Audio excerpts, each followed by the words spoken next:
Washington, Reuters. Democrats in the U.S. House of Representatives have advanced a bill that could pave the way to reparations for Black Americans as part of a broader effort to address centuries of enslavement and institutional racism. The House Judiciary Committee late on Wednesday voted 25-17 to create a commission to draft reparation proposals, an idea first proposed in Congress 3 decades ago. No Republicans voted to support the measure, a committee spokeswoman said. Slavery was this country's original sin.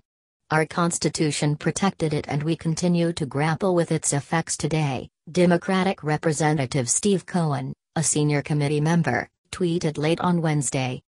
The partisan vote underscores the difficulties the legislation faces in a Congress where prominent Republicans oppose the measure and none have joined the 175 members of President Joe Biden's Democratic Party as co-sponsors.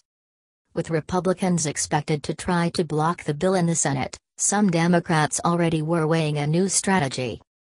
House Majority Leader Steny Hoyer on Wednesday told reporters that he hoped Biden would use his own powers to create the commission. Biden took office in January, having defeated Republican President Donald Trump in a November election. The House Democrats' bill would set up a commission to examine enslavement and discrimination from 1619 to the present and draft reparation proposals. It would be modeled on a commission Congress approved in the 1980s to document the World War II incarceration of thousands of Japanese Americans.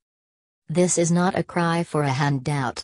It is a cry for an acknowledgement that there has never been a response to the unpaid labor that helped build this nation, Democratic Representative Sheila Jackson Lee told reporters this week. The idea is gaining traction in some parts of the United States. The Chicago suburb of Evanston, Illinois, last month became the first U.S. city to offer reparation money to Black residents. The action coincides with anti-racism protests in cities across the country and while a former Minnesota police officer is on trial, accused of murdering a Black man, George Floyd, in one of a long series of killings that have stirred outrage.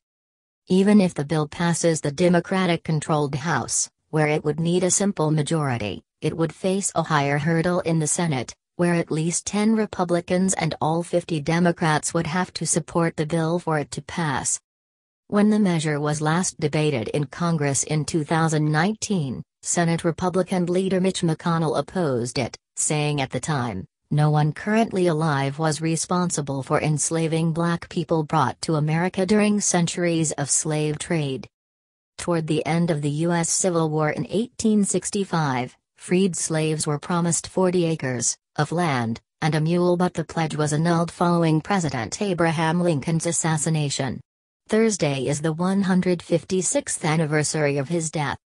Today African Americans, who comprise around 13% of the U.S. population, suffer disparities in pay, housing and healthcare, including in distribution of the COVID-19 vaccine.